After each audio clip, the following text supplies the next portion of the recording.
Widowed father and son vanished in 1994 to 11 years later a tape is found beneath their floor. This happened in the town of Carlin, Nevada.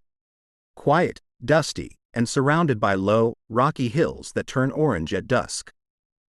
Carlin isn't the kind of place people pass through, it's the kind they end up in when they've got nowhere else to go. The winters are dry and sharp, and the summers hang hot and motionless over the streets like a held breath.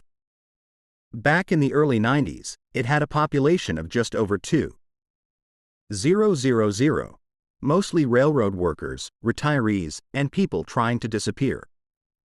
Which makes the case of Raymond Stillwell and his son Jacob even stranger. Raymond was a quiet man, early 40s, tall and built like someone who used to be strong but had lost the reason to stay that way. His wife, Lorna, had died 2 years before 1994, cervical cancer, swift and brutal. People said he was never the same after that. He stopped going to church. Didn't talk much anymore. But he was never unkind. Just quiet. He worked maintenance out at the Crescent Depot, graveyard shift mostly. And he always picked up Jacob from school at exactly 3:10 p.m. every day. Rain, shine, or wind. Jacob was 9 when he disappeared. Small for his age. Freckles and big ears that stuck out from under a shaggy mop of sun-bleached brown hair. He had a paper route, liked puzzles, and once won 3rd place in the regional science fair for building a solar oven out of tinfoil and a shoebox. People liked Jacob. Teachers said he was polite. Always scribbling something in his little spiral notebook. What makes it all so much harder is how ordinary the day was. October 12, 1994. A Wednesday. Raymond clocked out of work at 7:03 a.m., picked up a pack of cigarettes and a loaf of bread from the gas station on Walnut. Spoke briefly to the cashier, a woman named Marie, who said he looked tired but calm. He nodded, said thanks, and left. Jacob was marked present at school. Mrs. Logan, his teacher, said he was quiet that morning, quieter than usual, but nothing alarming. She remembered him because he handed in his spelling test early. Perfect score. By 4:45 that afternoon, a neighbor across the street from the Stillwell home noticed something odd. The truck, a rust-colored '86 Ford F-150, was parked crooked in the driveway. Driver's door wide open. And the front door of the house was also ajar. Which was strange. Raymond was careful about that kind of thing. Small town or not. By 6:20 p.m., police had been called. Officer Havenstein, still new to the force then, did the initial walkthrough. The house was still. The air felt stale, like no one had opened a window in days. Nothing looked taken. There were 2 bowls of uneaten macaroni on the kitchen table. A single spoon sat on the linoleum floor. Jacob's schoolbooks were stacked neatly on his bed. His sneakers were by the back door. No sign of a struggle. No blood. No note. Just stillness. They were gone. The town murmured. Whispers about Raymond finally snapping. Others said maybe they left town, just walked away from it all. But there was no activity on bank cards. No records of bus tickets or gas station purchases after that day. The truck was still there. Keys on the kitchen counter. Weeks turned to months. Flyers faded on telephone poles. Jacob's school desk stayed empty. Then, in 2005, 11 years later, everything changed. The Stillwell house had stood vacant most of that time. A few people bought it and moved out again within a year. Complained of drafty walls. One family said the hallway light kept turning on by itself. Another swore they heard footsteps overhead when the attic was empty. But no one stuck around. That spring, a new couple, Sarah and Kevin McNeil, bought the house dirt cheap. Kevin was handy and had plans to renovate, tear up the old floorboards, and modernize the kitchen. Sarah just wanted a fresh start. They lasted 4 months. In July, during a renovation in the back bedroom, what had once been Jacob's room, Kevin pulled up a warped floorboard. Beneath it was a cavity no bigger than a shoebox. Dusty. Dark. Inside it sat a small, unlabeled VHS tape. Black plastic. Slightly melted at one edge, like it had been left in the sun. No writing. No case. Just the tape. Sarah wanted to throw it away. Kevin, curious and a little spooked, kept it. Said maybe it was part of the mystery. Maybe it had an answer. They borrowed a VCR from the neighbor and played it that night. What they saw is still classified in the original police report.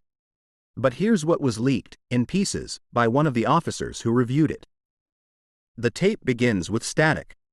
Then a shot of the Stillwell living room. Unmoving. Dim. Like the camera was set on a shelf and left there. Raymond walks into frame. He looks thinner than anyone remembers. Haggard. He's holding Jacob's notebook, the one he used to write in at school. He opens it. Flips through pages. Then sets it down, looks directly at the camera, and says, "We tried. We really did. But it wasn't enough." Then he picks up something from the floor, off camera, and walks out of frame. The tape continues. Silent. Still. For 17 more minutes. Then a sound. A click. Followed by something else. A low, rhythmic whispering. The last frame of the tape is a still image, grainy, of what looks like Jacob sitting cross-legged in the hallway. But his eyes are closed. And his shadow doesn't match his shape. The police came that night. Took the tape. Interviewed the McNeils. Opened the investigation back up. But whatever they found next wasn't shared. And the strangest part? 2 weeks after that tape was found, Jacob's notebook, the same one seen on the video, turned up in a storm drain 2 blocks away. Pages dry. Ink unblurred. The final page had only one thing written on it. Under the floor, behind the whisper. In the weeks after the tape was found, Carlin shifted in subtle, uncomfortable ways. The McNeils didn't last long in the house. Just under a month after the discovery, they packed what they could carry and left in the middle of the night. Sarah never said exactly what happened. But when a reporter from the local paper reached her by phone, all she said was, "There's something in that house that doesn't want to be forgotten." The tape, now in FBI custody, was quietly transported to Reno. No press release. No public update. Only a quiet transfer and a case number buried under layers of sealed documentation. But what happened next didn't come from official channels. It came from someone who never expected to speak. Douglas Hall was a retired Navy mechanic who lived 2 streets over. He was known for being meticulous. He recorded license plates, tracked when trash bins were moved, and even logged power outages in a leather notebook. For over a decade, he kept silent about something he saw on the evening of October 12, 1994. But after the tape resurfaced and whispers about its contents began spreading through Carlin, Hall stepped forward. He said he'd seen someone that night, someone who wasn't Raymond or Jacob, walk up to the Stillwell house around 5:30 p.m. The man was tall, wearing a long, dust-colored coat and carrying something reflective in one hand. But what struck Hall the most was the way the man walked, too slow, almost rehearsed, like he was mimicking motion rather than moving naturally. He slipped inside the house without hesitation. No knock. No pause. Hall said the sun had just dipped below the horizon when he noticed the truck door open. He walked across the street, but by the time he got there, the house was still and silent. No one answered. A week after giving his statement, Douglas Hall was found dead in his home. Natural causes, the coroner said. But his notebook, the one he guarded fiercely, had been torn to shreds. Only one page remained intact. On it, in his precise handwriting, were 5 words, not glass. A lens. Camera. The police barely investigated. Too little, too late. The report was filed and forgotten. But Agent Kara Douglas hadn't forgotten. Young and newly assigned out of Vegas, she was drawn back to the Stillwell house, not to chase ghosts. But to understand why the tape had been buried where it was, and why that message, behind the whisper, had been written in Jacob's notebook. She brought in a pair of freelance audio specialists, guys who normally worked on theater acoustics. What they found was impossible to explain. In the northeast corner of Jacob's old bedroom, just under the window, they detected a low-frequency sound, too low for the human ear, but regular, deliberate. It pulsed in short waves, matching frequencies often used in sleep therapy or behavioral conditioning. Behind the drywall, embedded in the insulation, they found a speaker. Old, dusty, and wired directly into the floorboards. But when they followed the wire beneath the house, it simply ended. No battery. No power. No connection to anything. The sound stopped the moment they touched it. A trick of time, maybe. A leftover from an experiment no one admitted to. 2 days later, Agent Douglas found an unmarked envelope in her mailbox. No return address. No stamp. Just a single word typed on the front in uneven block letters. Leave. Inside was a single photograph. Grainy. Black and white. The Stillwell living room, shot from a low angle. In the foreground stood a boy, barefoot, in rocket ship pajamas. His face wasn't visible. But in his hands, he held something small. Square. With a torn corner. It looked like a notebook. The same notebook they thought had been lost. The same one they found in the storm drain, dry as bone. The FBI closed the house off for the second time, but this time they didn't post agents inside. They didn't monitor the front step or park cruisers nearby. They just locked it up. No statement. No investigation announced. And that, more than anything, made people in Carlin uneasy. Because if nothing was happening, why were the lights still being seen in the windows? Neighbors began reporting them, soft, warm glows in the kitchen at night. Once, a flicker of movement on the stairs. Another time, the unmistakable silhouette of a child standing by the upstairs window just before dawn. It couldn't be Jacob. He'd be 20 by now. And no one had access. The locks hadn't been tampered with. The alarm was still active. But something was inside. Agent Douglas stayed in town for another week. She asked more questions than she answered. Quietly met with the school's former janitor, a man named Troy Gilroy, who remembered something odd from the day Jacob disappeared. He said Jacob had come to school that morning with a lunchbox he'd never seen before, navy blue, hard plastic, with a faded NASA sticker peeling off one side. Troy remembered it because Jacob had left it on the radiator in the hallway. And when Troy picked it up, he heard something inside rattle. Not a sandwich. Not an apple. Something metallic. When he opened it, just out of curiosity, there were only 2 things inside. A small black tape cassette, the kind you'd use in a handheld recorder. And a folded scrap of paper with the words, "Not this one." Troy didn't tell anyone back then. He just put the items back, figuring it was some kid's prank. But when he went back to find the box later that afternoon, it was gone. No one claimed it. No one had seen it. And then the news broke: Jacob was missing. Agent Douglas asked him to describe the lunchbox again. He did. In perfect detail. She said nothing. But 2 days later, she filed for an evidence retrieval from a facility in Phoenix, Arizona. What she requested isn't publicly known, but rumor has it, it included a lunchbox matching that exact description. Logged as recovered, unclaimed property from a Greyhound station locker in 1996. Meanwhile, more reports were trickling in. A gas station employee on the edge of town claimed she saw Raymond, or someone who looked exactly like him, standing by pump 3 just after midnight. He didn't buy anything. Didn't even move. Just stood there, staring through the glass.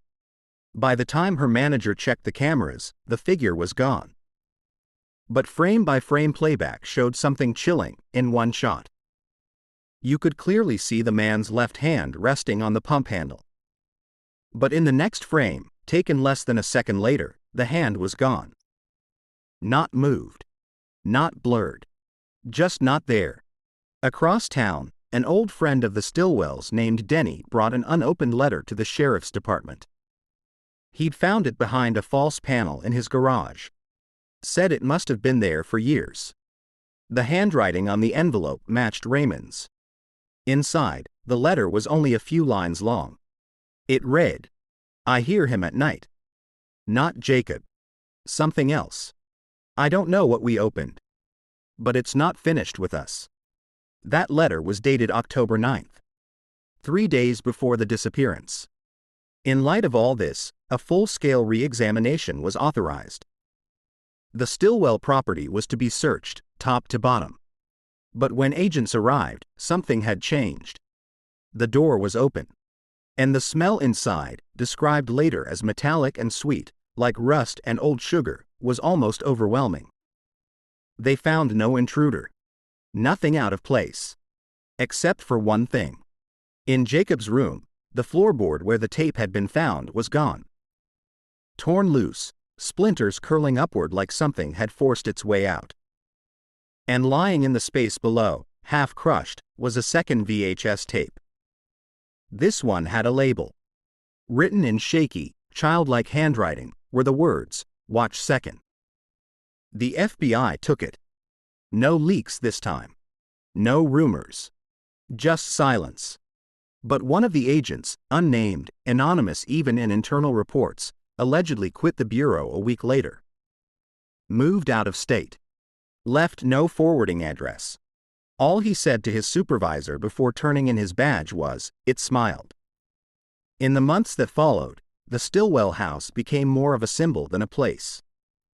No one went near it, but everyone talked about it.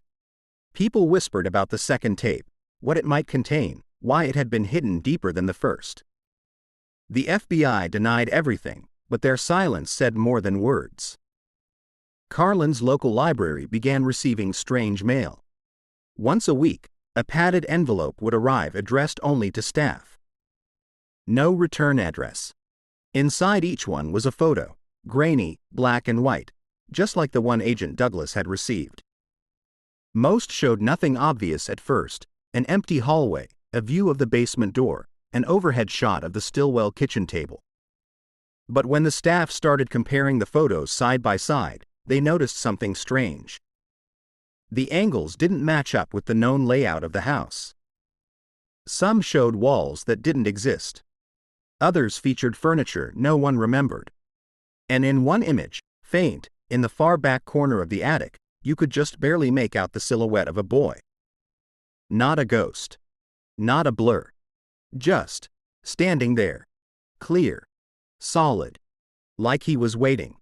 The library called the sheriff. The sheriff called the FBI. But no one followed up. The mail stopped as suddenly as it began. Then came the knocking. 2 families living within earshot of the house began reporting a soft knocking sound, just after sunset. 3 slow raps. Then silence. Always from the same direction. Always near the ground, like it came from beneath the house. Some said it sounded like wood against wood. Others said it sounded hollow, almost metallic. And once, just once, a teenager walking home claimed he saw someone standing at the cellar door, but when he called out, the figure turned and vanished into the earth, not around the corner, not behind a tree, into the earth. Around this time, Agent Douglas returned to Carlin quietly. No press. No bureau van. She booked a motel room under a different name and met with Denny, the friend who'd found the letter behind his garage wall. Denny had something else to share. Something he'd been too scared to bring forward earlier. It was a tape recorder. Old, clunky, the kind that took C batteries and hissed even when it wasn't recording. He said it belonged to Jacob. That Jacob had brought it over one afternoon to record a project. They'd sat in the garage for hours, pretending to be astronauts. Taping their voices, making sound effects with jars and cardboard tubes. But when Jacob left, he'd forgotten the recorder. It stayed there for years, buried in a drawer. Denny never listened to the tape inside. Said he didn't want to hear a dead kid talk. But after the VHS surfaced and the rumors began, curiosity got the better of him. He played the tape. At first, it was just static. Then the sounds of kids talking, laughing. Then silence. Then something else. Not speech. Not words. Just a deep humming, rhythmic, rising and falling like a slow breath. It lasted 23 seconds. Then Jacob's voice, quiet, uncertain, asked, "Did you hear that too?" Then something knocked. Once. Twice. 3 times. The tape ended. Douglas didn't say much. She just took the recorder and left. That same night, the McNeils, the couple who had briefly owned the Stillwell house, received a package on their doorstep. Wrapped in brown paper, tied with twine. Inside was a small wooden box. Handmade, with a sliding lid. Inside the box was only one thing, a child's shoelace. Faded blue. Frayed at one end. Tied in a knot that no one could untangle. There was no note. No fingerprints. But underneath the box, scratched into the bottom of the cardboard, were 4 numbers. 1994. The McNeils moved to Oregon a week later. And that's when a third tape surfaced. But not in Carlin. This one appeared in Cedar Rapids, Iowa, nearly 1,500 miles away. It had been found inside the ceiling of a demolished apartment building. Wrapped in foil and duct tape, buried between beams. The tape was blank. Completely blank. Except for the final 4 seconds. A boy's voice, almost a whisper. "You're not supposed to be here." Then silence. Then something else. Barely audible. Some listeners said it was breathing. Others said it sounded like whispering layered over whispering, like someone was trying to speak through dozens of voices at once.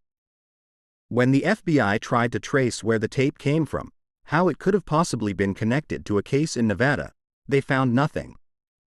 No link. No evidence. But the label on the tape was what froze everyone. It read, Jacob, age 9. But Jacob turned 9 in 1993. The tape had been dated August 1997. 3 years after he disappeared. 4 years before it was found. After the Iowa tape surfaced, Agent Kara Douglas stopped answering calls from the Bureau. Her voicemail was full within 3 days. Her badge was never turned in. She simply vanished, not in the literal way, not like Jacob or Raymond. But the kind of vanishing where someone deliberately becomes smoke. New name, cash withdrawal, motel stays, no trace. A quiet severance from whatever was chasing her. Her last recorded action in the FBI system was a flagged requisition order for archived NASA documentation from the late 80s. What she was looking for, no one knows. But someone noticed. Because the very next week, her apartment in Las Vegas was broken into. Nothing was stolen. Except for a single drawer, the one she kept locked, that was pulled completely out and left on the floor. All of its contents, photos, notes, files, were gone. No sign of forced entry. No prints. No camera footage. Nothing. But her neighbor remembered something strange. A car. Parked outside 2 nights before she disappeared. Old, white, with government plates. And in the rear seat, what looked like a child's booster seat. No child. In Carlin, Nevada, the Stillwell house was finally boarded up. Local kids stopped daring each other to run across the porch. A new family had considered moving in, a retired couple from California looking for peace and quiet, but after just one visit inside, they changed their minds. The wife said she felt like the walls were listening. The husband never spoke about it again. A month later, the house caught fire. No lightning. No gas. No known cause. But the flames were precise. Contained to the 2nd floor. Specifically, Jacob's room. Everything else was untouched. And when the fire was extinguished, The only thing found intact among the ashes was a piece of cardboard wedged between the floorboards. It was part of an old cereal box, folded, stained by smoke, with handwriting on the back. It simply read, "He's still waiting." The box was logged, bagged, sent away. But it didn't stay locked up for long. A janitor working at the FBI storage facility in Reno made a mistake. Or maybe it wasn't a mistake at all. He opened the evidence box without clearance, out of boredom or curiosity, he never explained. He was found hours later in the break room, sitting on the floor with his back against the vending machine. Eyes open, breathing shallow. Not injured, but unresponsive. Medical teams couldn't explain it. His vitals were stable. No sign of seizure or stroke. Just vacant. He stayed that way for 3 days. Then, without warning, he blinked, stood up, and walked out of the building barefoot.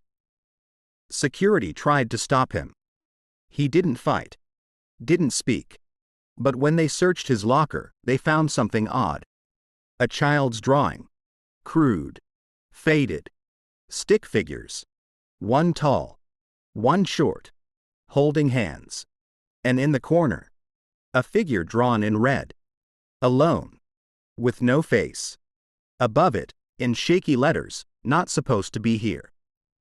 The janitor was later committed to a private facility. No further incident. No memory of the event. Meanwhile, people began revisiting the case online. Reddit threads exploded with speculation. Paranormal forums dissected every shred of data. Conspiracy channels uploaded frame-by-frame breakdowns of the found tapes, overlaying timelines, background hums, even tracking which brands of VHS had those specific grain patterns. But it wasn't until a 23-year-old grad student from Portland, Oregon posted a side-by-side comparison that something clicked. He had downloaded stills from the Iowa tape, the one with Jacob's whisper, and layered them against the FBI archive footage that had leaked from a 1995 internal training video. No connection at first. But one frame in the background showed a corkboard in a government lab, and on that board was a photo. Unlabeled. Faint. Blurry. But unmistakably the same photo Agent Douglas had received. The boy in rocket pajamas, holding the notebook. The problem was that training footage was dated February 1995. 4 months after the Stillwells disappeared. Which meant someone in the FBI had that image, and possibly others, before the public even knew what had happened. But how? And more importantly, why hadn't anyone said anything? The discovery from that Portland grad student didn't just revive online interest, it caught the attention of someone offline. 3 days after the Reddit post gained traction, the original thread vanished. Deleted by the user. Their account wiped. Their email disconnected. But users who had archived the post noticed one final edit before it disappeared. A sentence added to the bottom, barely readable in gray text, "I think I saw him." No clarification. Just that. And when someone cross-checked the IP address used by the student, it pinged not from Oregon, but from a rest stop in Utah. That was the last trace of him. His name has never resurfaced. Neither has he. Back in Carlin, the Stillwell property was sold to the county and declared uninhabitable. But no one wanted to bulldoze it. Construction crews refused. Local ordinances were cited. Some claimed the soil was unstable, others cited liability. But everyone knew the real reason. It wasn't about legality. It was about fear. Even when the house stood rotting and boarded up, people avoided the sidewalk in front. Cars refused to idle near the lot. And then came the tape recorder. In late October of 2006, a father and his teenage daughter were walking past the house on their way home from a Halloween event. She dropped her phone. It bounced into the weeds near the edge of the porch. When she bent down to grab it, her hand hit something solid, not the porch. Something cold, buried just beneath the surface. She brushed away the dirt and found a black cassette recorder. Old. Weathered. But clean. Too clean. She brought it home. Her father told her to throw it away. She didn't. Instead, she played it. The recording was 5 minutes long. The first 90 seconds were white noise. Then came what sounded like muffled footsteps on wood. Then breathing. Then, unmistakably, the sound of a boy humming. The tune was hard to place. Not a nursery rhyme. Not quite a song. But haunting. Familiar in a way that made your stomach drop. And at the 3-minute mark, a voice, quiet but not whispering, simply said, "I kept it here so you'd remember." Then silence. Then another knock. 3 times. Then static. And then something that would cause even the father, a former highway patrol officer, to freeze. A 4th knock. Faint. But not on the recording. From the hallway. They searched the house. Nothing. But later that night, the daughter woke up with dirt under her fingernails. The family moved out a week later. Left everything behind. Even the tape. Which was eventually logged as evidence by the local sheriff's office and sent, once again, to Reno. But Reno didn't answer. The box was received. The tape was logged. But when internal records were reviewed later, the entry had been modified. Someone had changed the description. Where it once read cassette recording from Carlin NV residence, it now said returned for private archival. No initials. No case number. Just a note, handled per Protocol 86B. There is no known Protocol 86B. Not in public records. Not in internal FBI handbooks. When asked, one senior agent responded with 3 words, "You don't ask."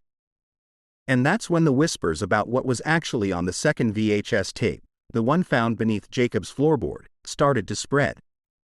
No one at the Bureau confirmed anything. But a former forensic analyst who had since relocated to Alaska gave a single interview to a small podcast. Her name was redacted. Her voice altered. But what she described was impossible to forget. She said the tape began with a still image of the living room. Completely ordinary. A clock on the wall. A chair angled toward the TV. A photo of Jacob and Raymond in a cheap wooden frame. Nothing moved for a full minute. And then the clock, without anyone in frame, jumped forward. By 7 minutes. And again. 13 minutes. Then 20. Then suddenly, the entire image went black. Not gradual. Just, gone. And then came the sound. The breathing. Rhythmic. Wet. Too close to the microphone. Not human.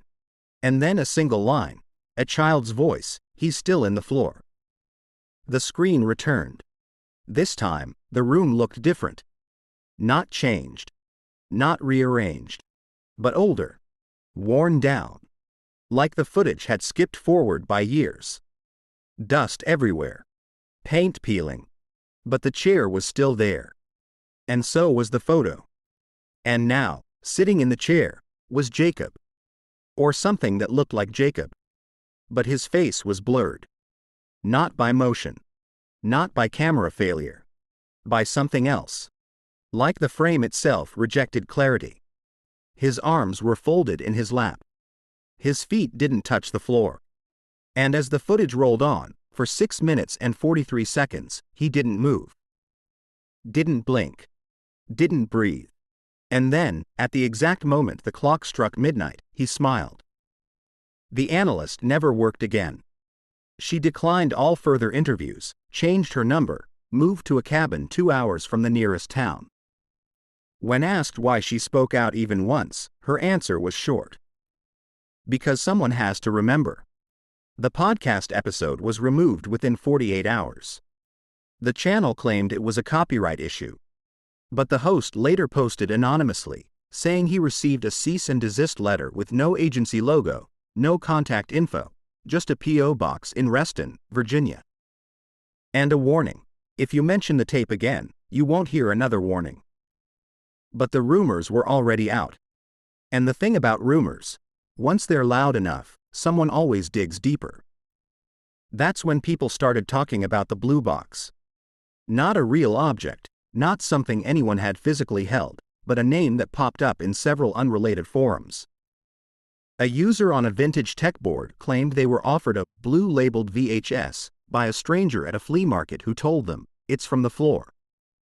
The user said the tape was hot to the touch, that it whined when it rewound, that the footage made their television buzz, even when muted.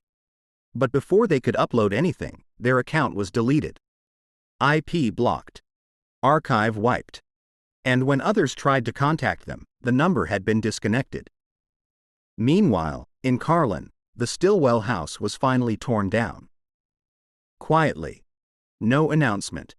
The lot was fenced off and leveled overnight. When people asked the county why, they said structural integrity issues. But someone, maybe a neighbor, maybe just a passerby, took a photo of the demolition. In the background, behind the machines, something can be seen. Barely. Between two broken beams. A pair of feet. Small. Dusty. Wearing one blue sock. The photo spread quickly. It was dismissed as doctored. A trick of light. But others recognized the sock. From the box. From the drawing. From the case file photos never made public. And then came the tape. Not from Carlin. Not from Iowa. This time, it showed up in Georgia. Addressed to a college professor who taught forensic linguistics. No note. No return address. Just a single word written across the label in permanent marker, Jacob. The professor had no connection to the case. But when he played the tape, he heard something familiar. Voices. But layered. Like dozens of children speaking over each other. Different tones. Different words. But all repeating the same phrase, "He's still down there." Over and over. Until the voices began to sync. And the final line came through. One voice, sharp and clear. "He wants you to remember." The professor sent the tape to a contact in law enforcement. It never arrived. But a month later, he found a cassette recorder outside his office door. On top of it, a child's drawing. Same as before. Two stick figures. One tall. One short. And in the corner, the red figure. Bigger now. Closer. No face. And this time, no caption. Just a date. August 29, 1994. The day Jacob and Raymond vanished. And then someone finally noticed something no one had thought to check before.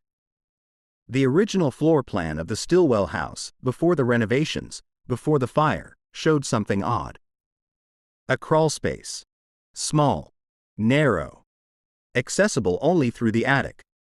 It was listed on the city records but never logged in any of the search documentation.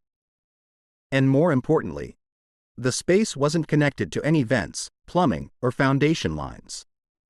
It was sealed. Completely. No reason to exist. So, a retired contractor named Bill, who had worked with Raymond on a roofing job years earlier, decided to investigate. Quietly. He knew the lot was fenced. But he also knew where the boards were loose. Late one evening, he climbed over and started digging where the attic would have lined up beneath the rubble. It took hours. He didn't expect to find anything. Until his shovel hit metal. A latch. Rusty. Hidden beneath compacted dirt. It took him 20 minutes to get it open. Inside, he found a hatch. He didn't open it. Didn't even touch it. He said, in his own words, that something felt wrong. Not fear. Not nerves. Something heavier. Like if he lifted that hatch, something would be waiting. Watching. So he backed out. Covered it again. Told no one. Until 6 months later, when he was diagnosed with a neurological condition doctors couldn't explain. He lost all memory of the night he found the hatch. But his daughter found something among his things. A note. Written in his handwriting, but shaky. Barely legible. It said, "Don't open it. He's not a memory. He's a warning." The note left by Bill was eventually passed to a local librarian, Marlene Quinn, who had known Raymond Stillwell for most of her life. They'd gone to the same church, same school. She didn't believe in ghosts. Or so she claimed. But after she read Bill's note, she did something strange. She reopened the library's archive room, the one that had been closed off for renovations for over a year, and requested access to every article, record, and community bulletin between 1993 and 1995. When asked why, she only said she was looking for a pattern. What she found wasn't a headline or a report. It was an ad. A classified ad from July 1994. 4 weeks before Jacob and Raymond vanished. It read, "Seeking quiet space. Must be hidden. Must be forgotten. Will pay in advance. No contact after." It was signed with 3 initials. JER. There was no listing for that name in the county registry. No corresponding rental. But the same ad had been placed in 3 nearby towns. Always the same phrasing. Always the same condition. No contact after. And 2 of those towns had reported missing persons within 6 months. One of them, a teenage girl, had also left behind a cassette. Unmarked. Unlabeled. But when played, her parents swore they heard her voice. And underneath her voice, faintly, the sound of humming. The same tune. The one Jacob hummed. The library's system crashed the day after Marlene logged that file. Her hard drive was wiped. Backups corrupted. No physical copies of the ad remained. But she'd written it down by hand. She mailed it to a friend, a former radio technician who had helped digitize analog archives in the 80s. And when he saw the ad, he didn't flinch. He just asked one question: did it have the smell too? Marlene didn't understand. But he did. Because he'd worked a case once, in another state, where a local preacher went missing after reporting strange interference on his ham radio. When they searched his attic, they found a small vent, carved into a wall with no other connection. And from that vent, they said, came the smell of dust. And lemon. And something else they never named. That preacher's wife said he'd received a package 2 days before he vanished. A VHS tape. Titled Remember Me. She never saw what was on it. Because when he played it, she fainted. And when she came to, the tape was gone. The TV was off. And he was gone. Gone. Just like Jacob. Just like Raymond. Just like the janitor. Just like Kara Douglas. Gone, but not erased. Because that's the thing. These people, the ones who vanish around this, they don't leave behind nothing. They leave warnings. Drawings. Tapes. Smells. Things that shouldn't be there anymore. And things that shouldn't still be playing. And the last tape, the one that surfaced in 2007 in a pawn shop in Missouri, changed everything. Because it didn't come in a box. Or through the mail. It wasn't dug up or whispered about online. It was just there. On the shelf. Among war documentaries and Elvis concerts. A black VHS marked with one word, Dad. The shop owner didn't remember putting it there. He swore it wasn't from any inventory. But when a customer, a middle-aged woman from Colorado passing through, bought it on a whim, she brought it back within an hour. Pale. Shaking. Refusing to explain what she saw. She just said, that wasn't someone's home video. That was something trying to be one. The woman left the tape at a sheriff's office 2 towns over. No name. No complaint. Just placed it on the front desk, said, don't watch it at night, and walked out. The deputy on shift didn't know what to make of it. He logged it.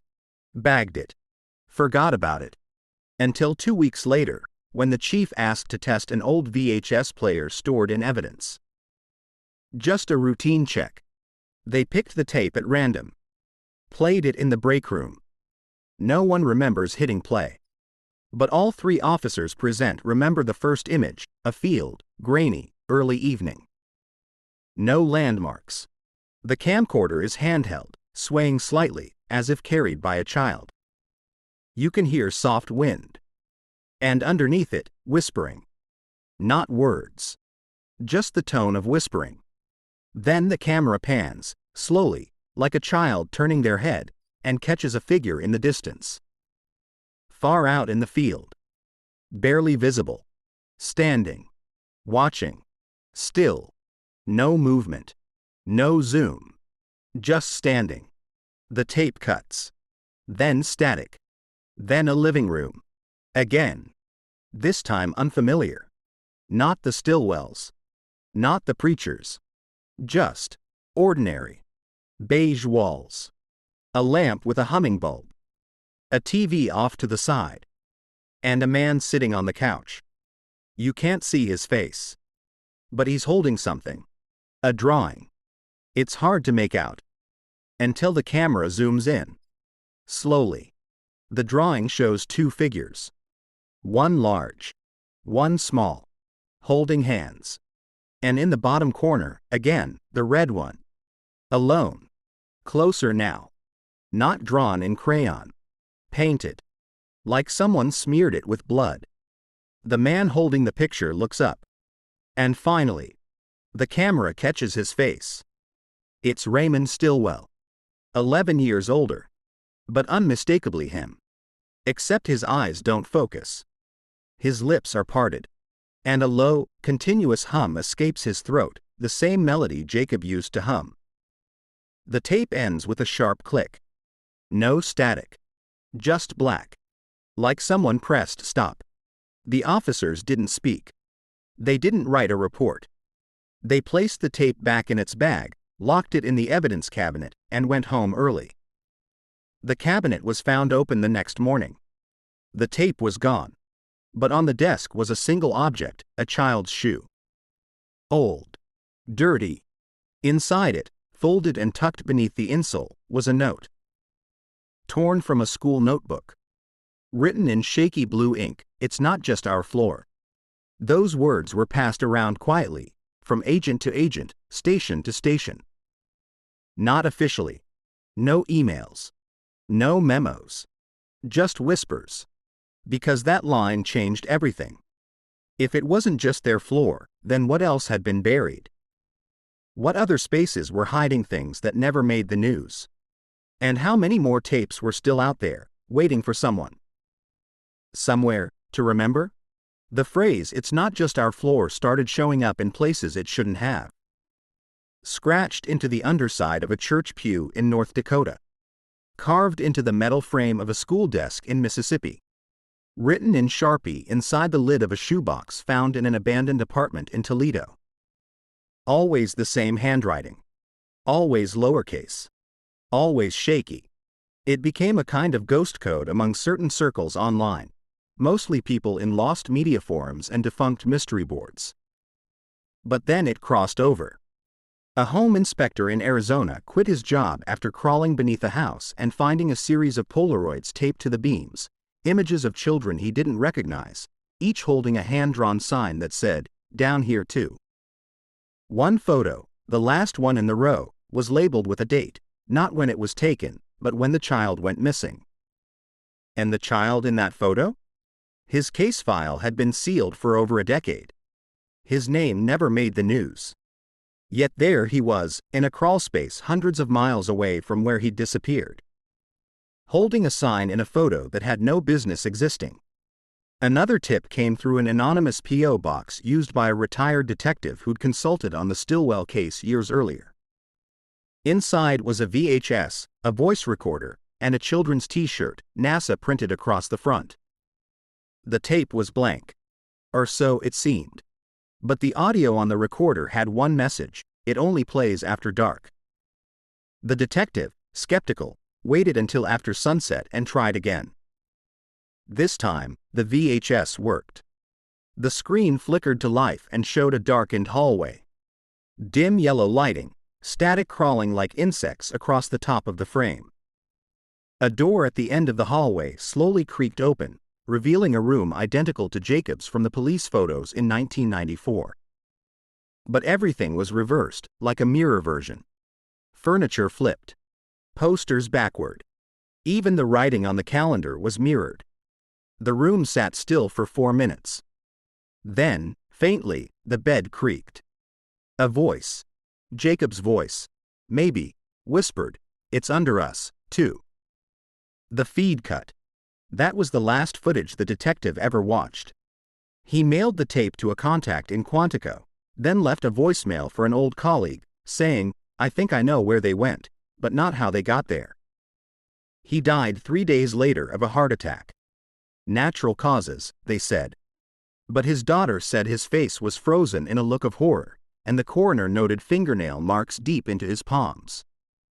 As if he'd been bracing for something. Holding something in. The NASA shirt was tested for DNA. Results were inconclusive. But one technician said there was a scent on the fabric, not rot, not mildew. Something chemical. Like ozone. Like the air after a thunderstorm or a power surge. The shirt was logged as evidence. When the evidence room was reviewed a month later, it was gone. After the disappearance of the NASA shirt from the evidence room, something shifted. Not in the investigation, that had long since frozen over, but in the way people around Carlin began to act. Retired officers who had once been eager to talk now avoided the topic entirely. Neighbors who lived near the Stillwell house stopped mentioning the family altogether. And when a local journalist tried to revisit the timeline for a podcast segment, she received a manila envelope with no return address. Inside was a single photograph. Blurry. Poor lighting. A child's room, not Jacob's, but strikingly similar, and in the center, a small square trapdoor in the floor. Open. Nothing visible inside. Just blackness. Scribbled on the back in pencil were the words, "It's still unlocked." That photo never aired. The journalist quit her project the next day, scrubbed all references to the episode, and posted a short statement, "Some things don't want to be found." But the thing is, someone kept finding them anyway. In 2009, a demolition team clearing an old row house 3 states away discovered a crawlspace beneath a rotted-out staircase. It wasn't listed in any blueprints. Sealed with old nails. Rusted through. Inside was a VHS player. Just the player. No cords. No tapes. No dust, either. The space was clean. Sterile. Like it hadn't aged at all. The machine was warm. The foreman called it in, thinking it might be related to squatter activity or something electrical. But by the time authorities arrived, the VHS player had vanished. No signs of forced entry. No footsteps in the dust. But etched into the underside of the stair beam, in tiny block letters, were the words, "He remembers everything." By 2010, references to the Stillwell case, once only shared between true crime hobbyists and ex-investigators, began appearing in places no one expected. A brief line in a sci-fi short story. A background object in a low-budget horror film. Even a children's book published in Oregon had a strange drawing on the last page, a red figure standing outside a house, pointing downward, with a caption that simply said, "Do not forget the floor." When the publisher was contacted, they claimed the image wasn't part of the final draft. They blamed a printing error. But all physical copies had already shipped. Someone had printed 10,000 books. And none were recalled. That same year, a small AM radio station in northern Wyoming reported strange interference during their 3 a.m. slot. Not static, music. A humming tune, broken up by whispers. The sound engineer said it was almost like a lullaby, but off, like it was being sung backwards. The audio file, when isolated and reversed, revealed something else entirely. A child's voice, distant and strained, repeating, "He's underneath. He's underneath. He's underneath." That clip was uploaded online. It was taken down within hours. The station's website was wiped. The FCC claimed it never existed. But one user, a late-night trucker tuned in while crossing the state, recorded it on his phone. Posted the audio to a private server. And just before his account vanished, he added this comment. The voice said, "He's underneath, but I swear I heard something layered under it. Something knocking. I turned off my rig for the rest of the night." In 2012, a man named Arthur Bell, a retired postal worker from Minnesota, contacted a local paper with a strange story. He claimed that while clearing out an abandoned trailer once owned by his cousin, he'd found an unmarked box wedged behind a bathroom wall. Inside was a collection of seemingly unrelated items: a melted cassette tape, a child's drawing of a stairwell, and a torn photo showing only the lower half of two figures standing on wood flooring. Bell didn't recognize them, not at first. But when he saw a missing persons flyer online for Raymond and Jacob Stillwell, he froze. The shoes. He remembered the shoes. He was certain one of the pairs in the photo matched the exact kind his cousin used to collect, a rare brand only sold briefly in the early 90s, with a distinctive crescent-shaped logo on the side. The problem? His cousin died in 1996. 2 years after Raymond and Jacob disappeared. Bell gave the box to a local deputy. But within a week, his story changed. He told the paper he must have been mistaken, that it wasn't those shoes, that the drawing had been his nephew's, that the photo was probably part of an old family album. But when reporters tried to follow up, Bell was gone. Moved out. No forwarding address. His house abandoned. Inside, they found his phone smashed, his answering machine erased, and all evidence of the box gone. Except one thing. Etched into the drywall of his bedroom, barely visible unless you caught the light just right, were 3 words. Don't watch it. By 2014, the case files on the Stillwell disappearance were digitized and quietly uploaded to an encrypted internal server meant for cold case review. Only 3 analysts had access. One of them, a woman in her 60s who had worked briefly on the case in I-94, was the first to notice something off. In the background of one of the scanned photographs, a low-resolution crime scene image of the Stillwell living room, there was a mirror on the wall. At first glance, nothing seemed unusual. But zoomed in and enhanced just enough to catch reflection details, there was a 4th figure. A small figure. Standing behind Jacob. Not touching him. Just there. No one else in the image reacted to it. No matching shadow. No open door behind the boy.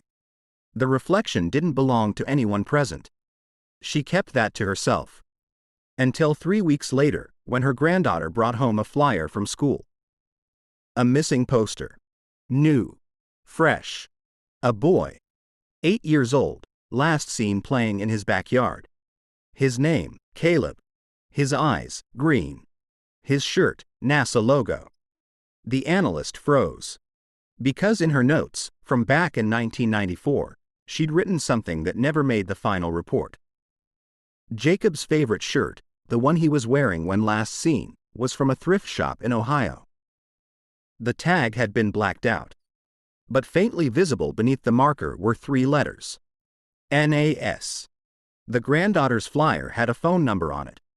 She called. But it didn't connect to a parent.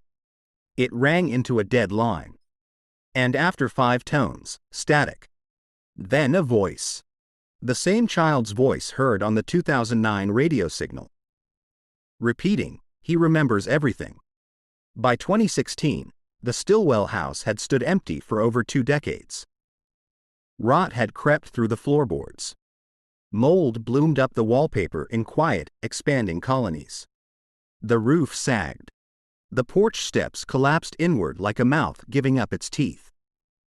Locals called it cursed. Teenagers dared each other to enter it. But few actually crossed the threshold. The ones who did always came back changed. One boy stopped talking for a week. Another claimed he saw someone moving under the living room rug. His friends laughed until he peeled it back and showed them what he found: a hole the size of a grapefruit, carved straight through the subfloor. Deep. Perfectly circular. Smelling faintly of burned plastic. That was the last time anyone touched the place until the demo crew came. The county had approved demolition in late autumn. It was quiet work. No press. No protests. Just a dusty crew with tools and a deadline. But on the second day, one of the workers, a man named Micah, struck something beneath the master bedroom floor. It wasn't insulation. It wasn't pipe. It was metal. A latch. Hidden under 2 layers of wood. The floor gave way like paper when they pried it open, revealing a space they hadn't accounted for. No blueprints matched it. No clearance codes. Just a small, square room about 6 feet deep, with smooth walls and a single plastic chair in the corner. And on that chair, a VHS tape. Unlabeled. Unmarked. Untouched by dust. They called it in. But within an hour, the site supervisor told them to stop digging. A team was en route from out of state. Federal, by the sound of it. The crew was dismissed early that day. No questions answered. Just a clipboard signed and a handshake that ended the job. Micah wasn't comfortable with that. He hadn't told them everything. Because before anyone arrived, he'd taken a photo on his flip phone. Of the chair. Of the tape. And of what was written on the floor beneath it, scratched into the concrete in tiny, frantic letters. You watched it. He uploaded the photo to a private forum that night. Posted it with a simple caption, "Found this under the Stillwell place today." It stayed up for 7 minutes. Then the entire thread vanished. So did his account. So did the backup files on his device. He reported his phone stolen the next morning. When asked by his roommate why he hadn't just re-uploaded the photo, Micah only said, "I don't think I took it." 3 days later, the house was demolished completely. But some of the workers swore they saw someone in the woods nearby during the last few hours, standing still, arms at their sides, watching. Just a figure. No one could agree on the height.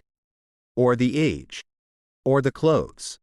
One man said he was certain it was a boy, about 9 years old, in a NASA shirt. Another swore it was a grown man with a blank expression and red around the eyes. Both descriptions matched different members of the Stillwell family.